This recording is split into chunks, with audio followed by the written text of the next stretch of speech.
여러분, 사탄이 우리의 귀에 대고 속삭이는 거짓말이 있습니다. 그 거짓말이 뭐냐? 야, 너는 하나님의 자녀이기 때문에 절대로 나쁜 일은 당하지 않을 거야. 여러분, 이 말이 참말입니까? 거짓말입니까? 자, 여러분 지금 인생 살아오시면서 지금까지 기쁜 일만 있었습니까? 아니면 지금까지 감사한 일만 있었습니까?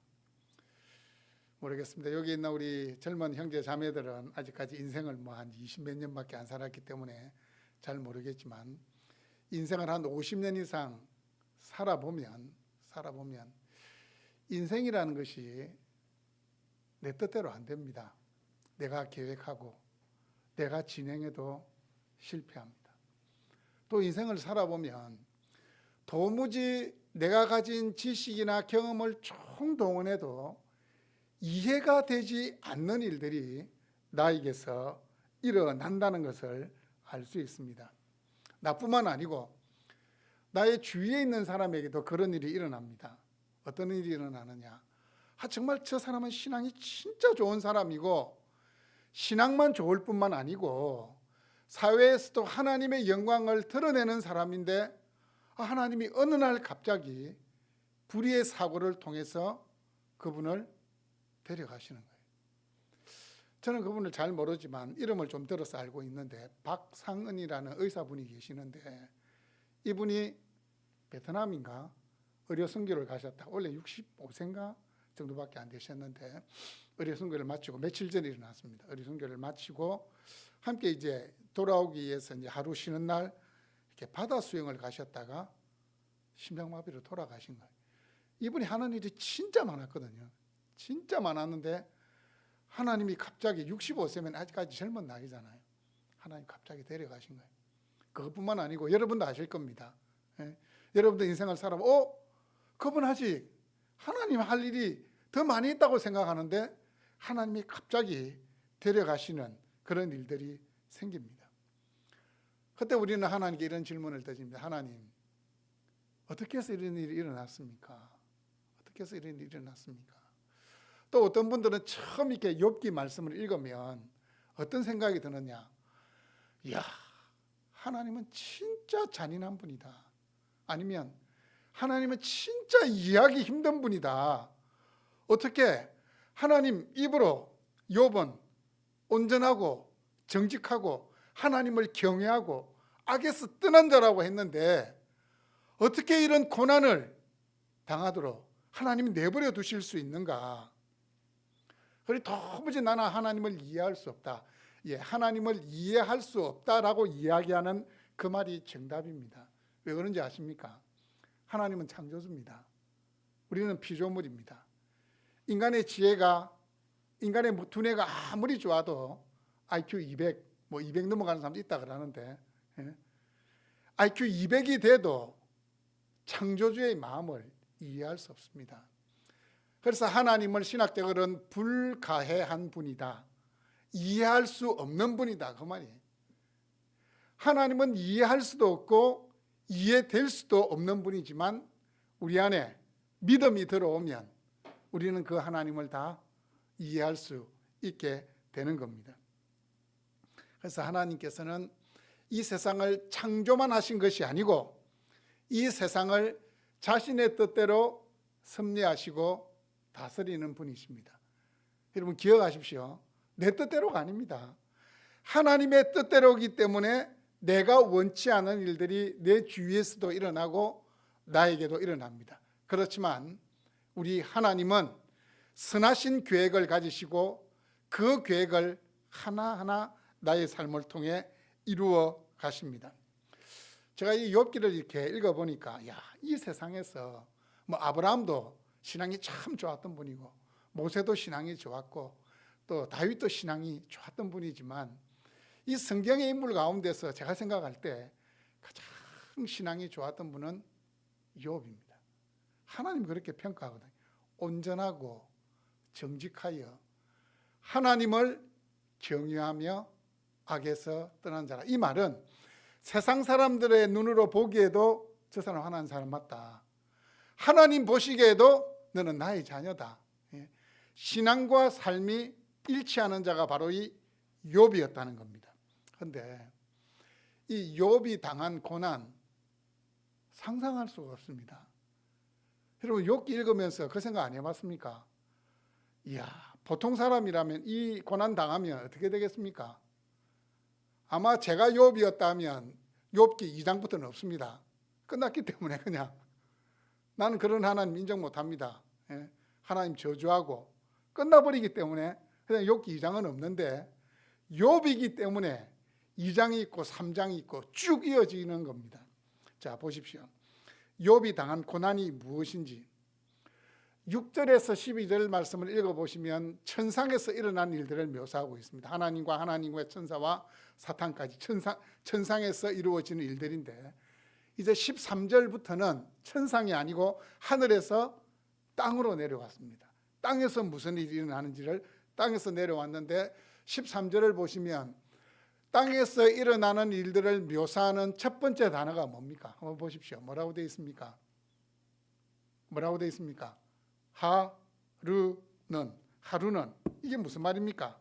하루는 보통 이제 하루는 이렇게 하면 어떤 문장이 전환되고 새로운 내용이 이게 시작될 때 쓰는 관용적인 표현이다 이렇게도 이야기하지만 하루는 이렇게 되면 욥의 입장에서는 이날도 평소와 똑같이 일상적인 삶을 살고 있던 바로 그날이라는 의미입니다.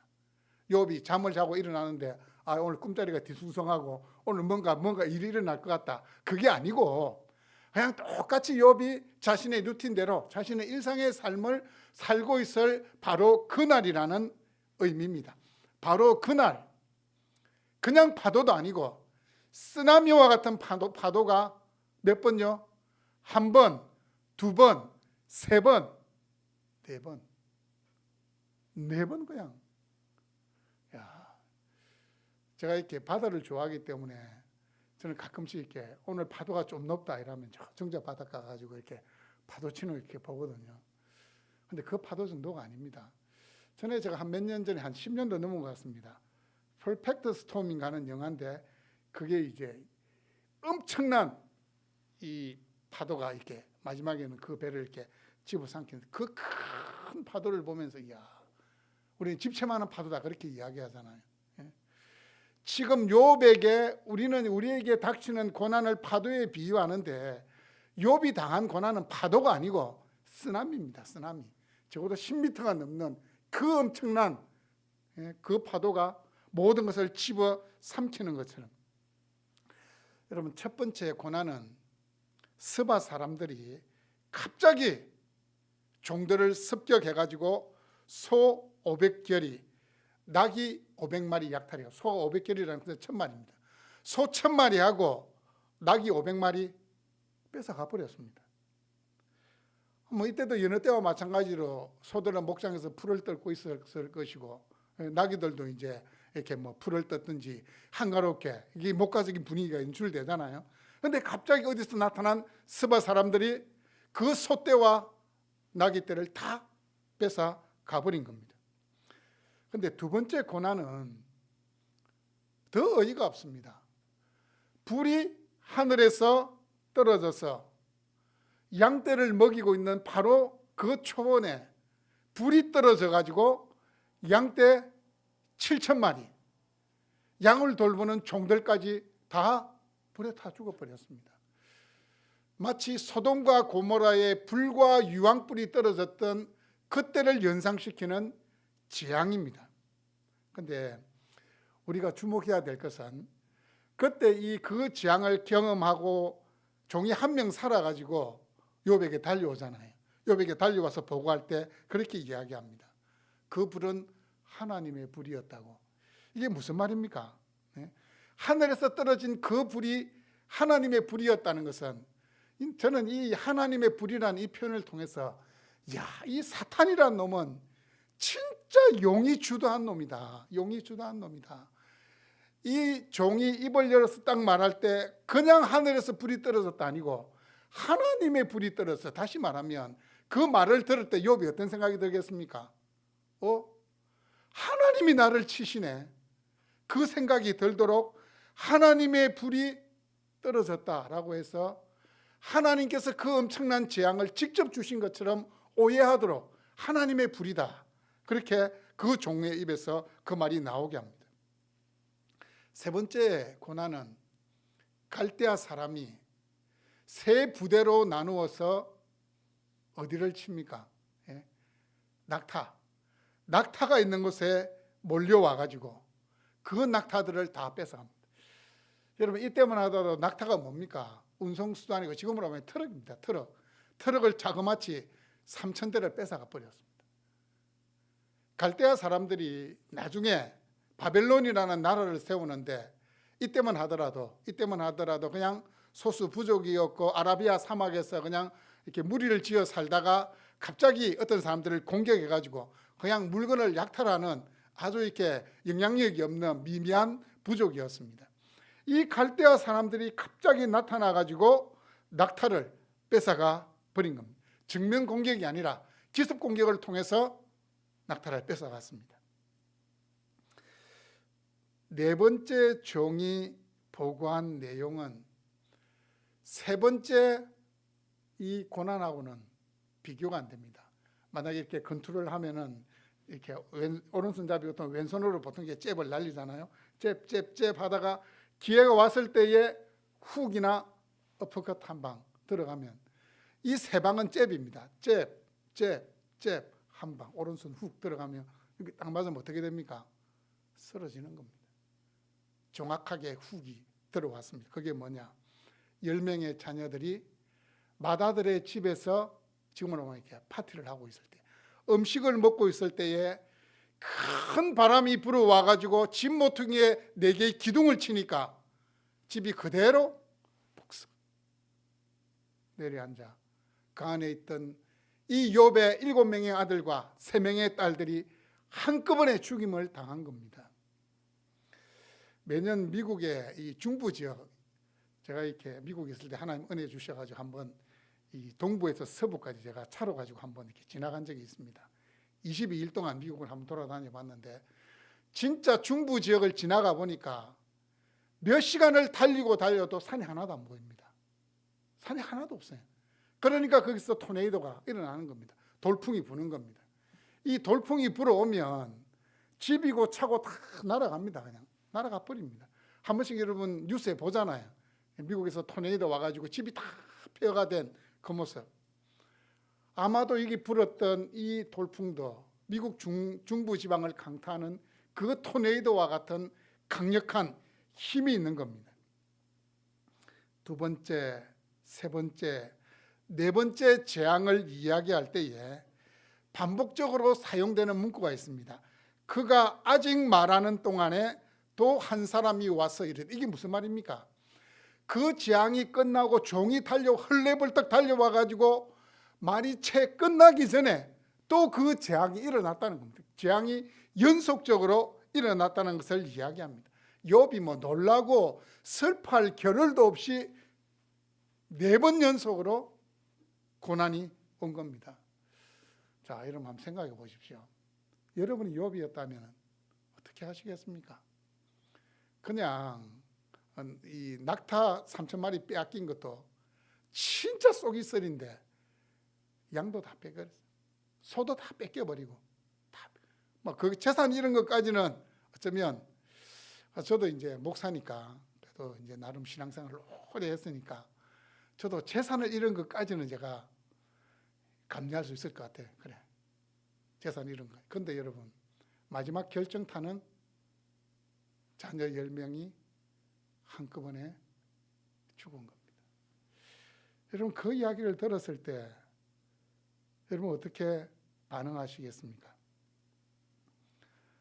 욥은 하루에 이 4가지의 고난을 연거푸 당한 뒤에 반응을 보이는데 20절 말씀을 보시면 욥이 일어나 겉옷을 찢고 머리털을 밀고 땅에 엎드려 예배하며.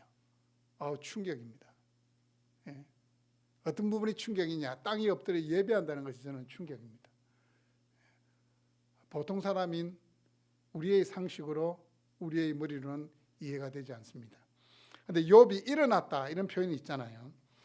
일어났다라는 이 표현은 욥이 종들이 달려와서 보고하는 그 보고를 듣고 어리둥절해 있던 너무 충격적인 이야기를 들으면 눈물도 안 나와요. 멍해집니다. 멍해져가지고 멍해져 있는 그때에 욥이 그래도 그 자리에서 벌떡 일어났다는 것은 그게 무슨 말이냐. 이건 어떤 걸 상징하느냐. 물론 이제 뭐 행동을 해서 일어날 수도 있겠지만, 행동을 이제 엎드리기 위해서 벌떡 일어날 수도 있겠지만, 욥의 흔들림 없는 마음의 자세와 신앙의 상태를 함축해 주는 것이 욥이 일어났다는 겁니다. 성경에서 일어났다는 것은 항상 그런 의미가 있습니다. 일어났다. 그리고 이 일어났다는 이 표현 속에는 욥이 극심한 고난과 모든 시험을 이기고 최종적으로 승리할 것이다 라는 그 의미를 담고 있는 것이 욥이 일어나. 욥은 왜 이 모든 일들이 자신에게 일어났는지 자신도 몰랐습니다. 사탄은 하나님 앞에서 욥이 소유하고 있는 것을 다 빼앗아 가버리면 욥도 틀림없이 하나님을 저주할 것이다 라고 생각을 했습니다. 사탄은 그가 생각했던 대로 욥이 하나님을 저주할 순간이 왔다고 생각해요. 그 이야기를 듣고 나서 벌떡 일어나게 됐을 때에 아마 사탄은 옳거니 이제 욥의 입에서 하나님을 저주하는 말들이 나올 것이다. 욥의 보인 이 반응을 보더라도 알 수 있잖아요. 겉옷을 찢었습니다. 겉옷을 찢는다는 것은 고대 근동에 있어서 주체할 수 없는 슬픔과 고난을 외적으로 표현하는 것이 겉옷을 찢는 겁니다. 겉옷을 찢었습니다. 그리고 욥이 또 어떻게 합니까? 이 머리털을 밀어버렸습니다. 머리털. 고대 근동에서 머리털이라는 것은 힘을 상징하고 건강을 상징하고 명예를 상징하는 것이 이 머리털입니다. 머리털. 그런데 이 머리털을 확 밀어버렸다는 것은 무슨 말입니까? 자신은 이제 가치 없는 인간이 되었다. 가치 없는 인간이 되었고 불명예스러운 인간이 되었다는 것을 고백하는 것이 바로 이 머리털을 밀어버린 겁니다. 자, 욥이 옷을 찢었습니다. 머리털을 밀었습니다. 사탄이 됐다. 저 봐라 이제 지 성깔 나온다. 옷 찢고 막 머리털 밀고 이랬으니까 성깔 나온다. 그렇게 생각했을 겁니다. 그래 욥도 보통 사람처럼 그래 사람들이 하는 것은 똑같이 하는구나. 옷도 찢고 머리털도 밀고 자 이제 하나님 욕하는 것만 남았다. 하나님 저주하는 것만 남았다 생각했는데 욥은 사탄이 생각하는 정반대로 행동을 합니다. 땅에 엎드려 뭐 했다고요? 예배하며 찢고 밀고 하나님 이럴 수가 있습니까? 라고 할 줄 알았는데 엎드려서 하나님을 예배한 겁니다. 욥이 자제력을 잃고 땅에 풀썩 주저하는 것이 아니고 하나님을 예배하기 위한 목적으로 땅에 엎드렸습니다. 왜 이 재앙이 자기에게 닥쳤는지 원인을 알 수 없어서 너무 힘들었지만 하나님의 뜻과 섭리가 있음을 믿고 믿음으로 반응하고 있습니다. 자, 욥이 하나님을 예배하며 고백했던 내용 21절 제가 한번 읽어보겠습니다. 내가 모태에서 알몸으로 나와 싸운즉 또한 알몸이 그리로 돌아가올지라. 주신이도 여호와시요 거두신이도 여호와시오니. 여러분 어떻습니까? 모태에서 알몸이 왔으니까 알몸이 되어 돌아가는 것 당연합니다. 주신이도 하나님이시니까 하나님은 거두어 가실 수도 있는 분입니다. 이런 고백을 합니다. 욥은 스바 사람이나 갈대아 사람의 불의한 만행에 대해서 하나님께 이야기하지 않았습니다. 번개와 돌풍 같은 자연재해가 왜 일어났습니까? 라고 그것도 언급하지 않았습니다. 욥은 그 모든 것을 초월하여 하나님께 나아갔습니다. 욥은 자신의 마음에서 솟구쳐 오르는 왜라는 의문을 누르고 여호와께서 취하여 가셨습니다 라는 대답으로 자신의 의문을 대신하고 있습니다. 주시니도 여호와시오 취하시니도 여호와시오니. 자, 여러분, 사탄이 이 욥의 행동과 욥의 이 고백을 들었을 때에 어떤 마음이 들었겠어요? 사탄이 아마 충격을 받았을 것 같아요. 막 옷 찢고 머리털 밀 때까지만 해도 됐다 생각했는데 갑자기 막 엎드리더니만 내가 알몸으로 왔은즉 알몸으로 돌아가는 거 당연합니다. 하나님께서 주셨으니까 하나님께서 취해갈 수 있습니다. 이 고백하는 거 보고 사탄이 충격을 받았을 겁니다. 그런데 더 충격을 받는 것은 욥의 입에서 나온 그 다음 말입니다. 여호와의 이름이 찬송을 받으실지니이다. 여러분 기억하십시오.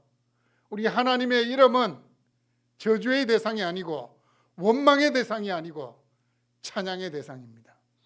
여러분 어떤 순간에도 여호와 하나님의 이름은 여러분의 입술을 통해서 찬양받아야 되고 예배받아야 될 거룩한 이름이라는 사실을 기억해야 됩니다.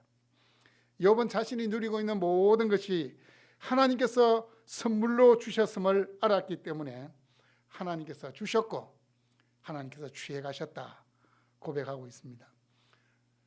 여러분, 여러분에게 있는 모든 것이 하나님께서 주셨다고 고백합니까? 여러분 인정합니까?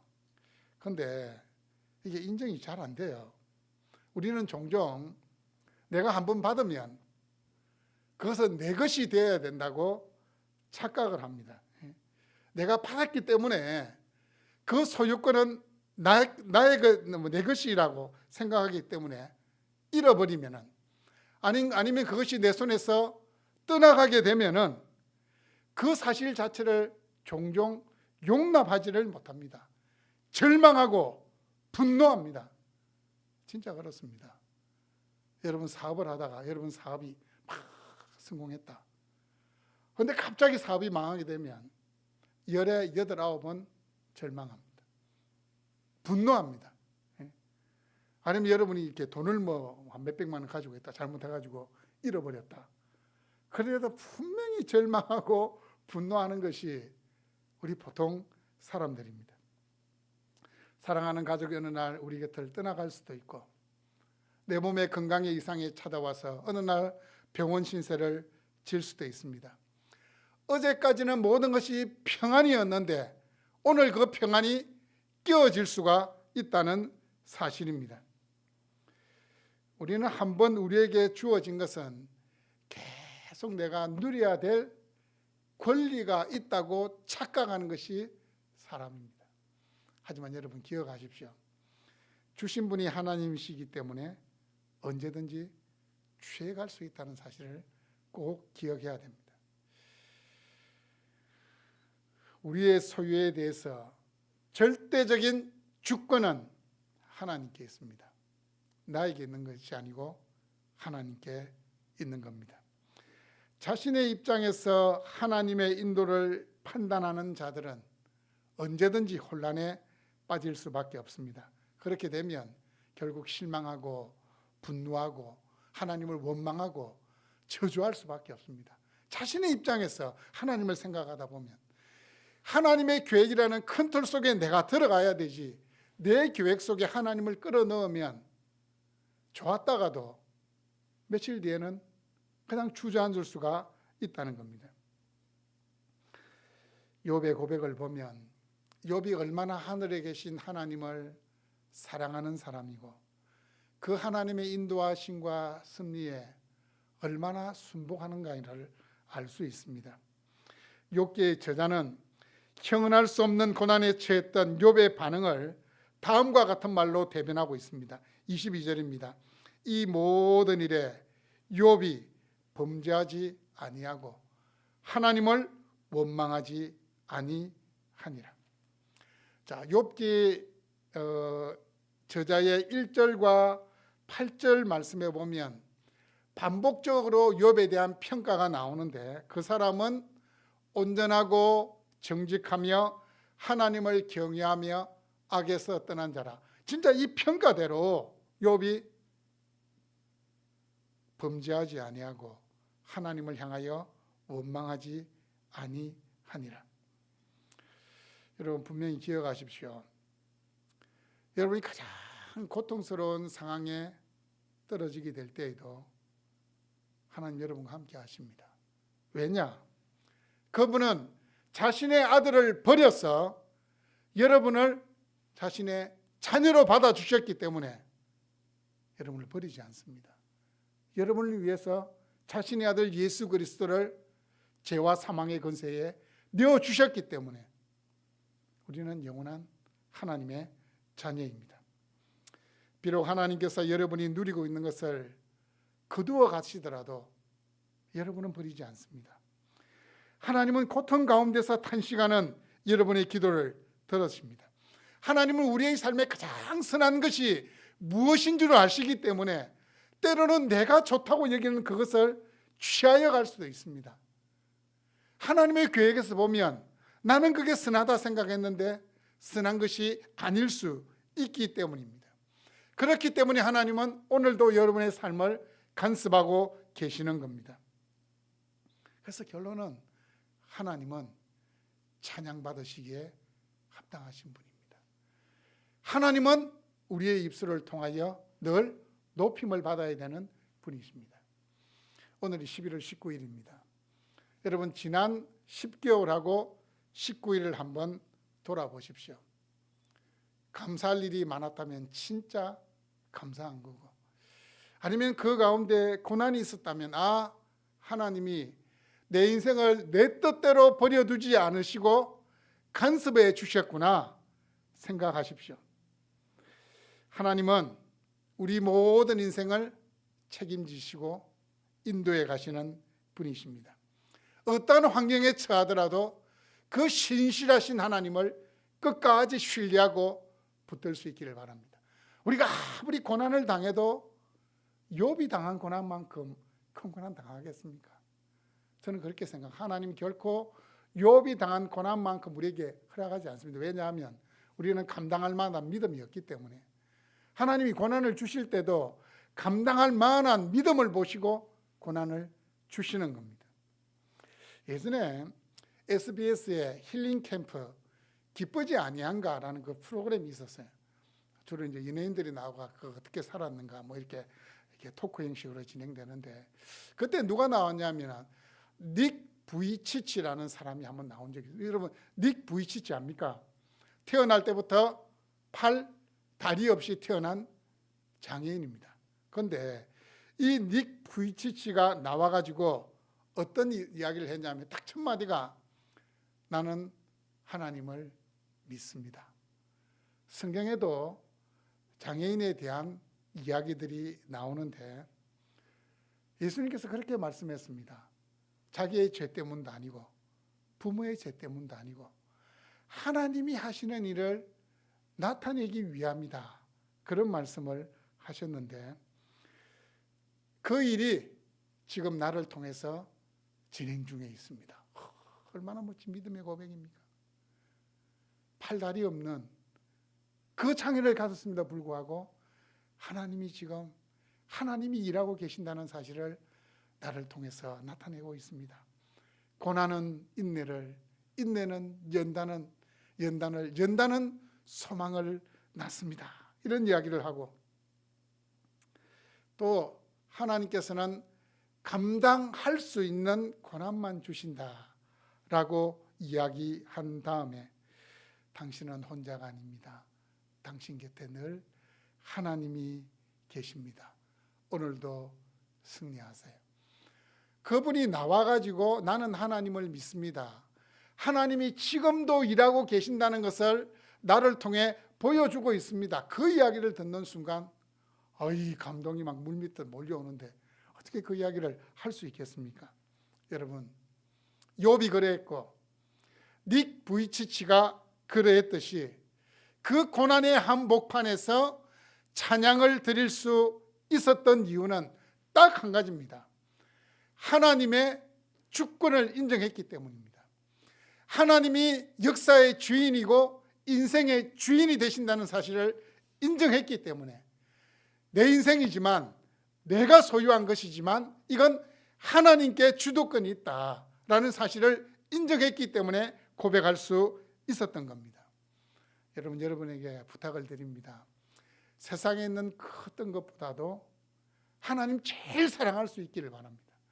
진짜 하나님 제일 사랑하면 웬만한 고난이 와도 실망하지 않아요. 분노하지 않아요. 왜냐하면 내가 하나님 제일 사랑하니까. 내가 제일 사랑하는 하나님은 여전히 계시니까.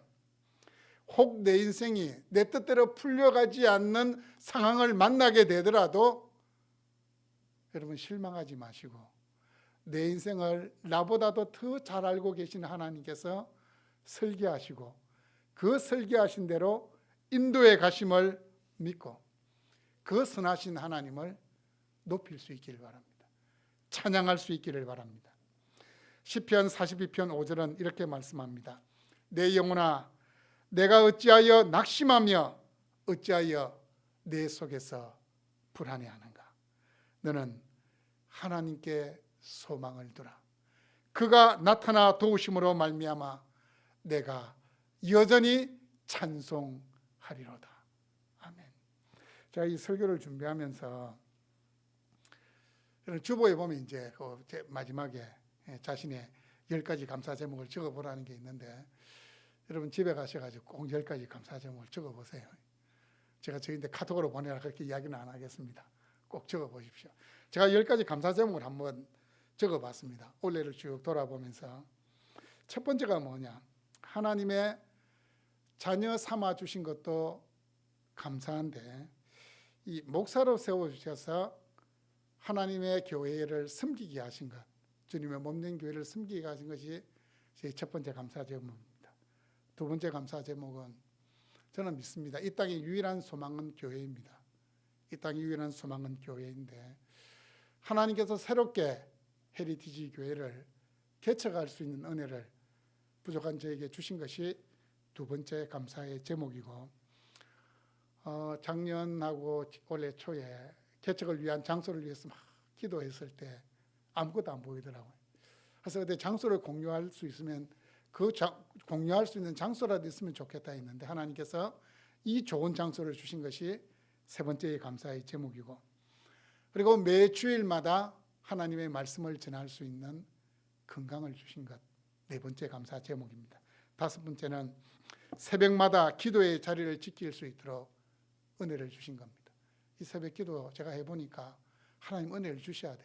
하나님 은혜를 주시지 않으면 지킬 수 없는데 새벽 기도의 자리를 지킬 수 있는 은혜를 주셔서 감사하고, 여섯 번째는 함께 하나님을 예배할 수 있는 성도님들을 보내주셔서 감사하고, 일곱 번째는 아내와 함께 기쁨으로 교회를 섬기게 하셔서 감사하고, 여덟 번째는 세 명의 자녀들이 각자의 위치에서 꿈을 위해 달려갈 수 있게 하시니 감사하고, 아홉 번째는 최근에 경험한 건데 아버지께서 건강하게 생활하시다가 바로 전날 저녁까지 어머니와 예배드리고 자녀들을 위해서 축복하는 기도를 한 다음에 그날 아침 식사를 하시고 정말 이게 주무시듯이 하나님의 부름을 받게 된 게 감사의 제목이고, 마지막 열 번째는 하나님께서 인도자가 되시고 보호자가 되시고 공급자가 되신다는 사실을 날마다 경험하게 하시니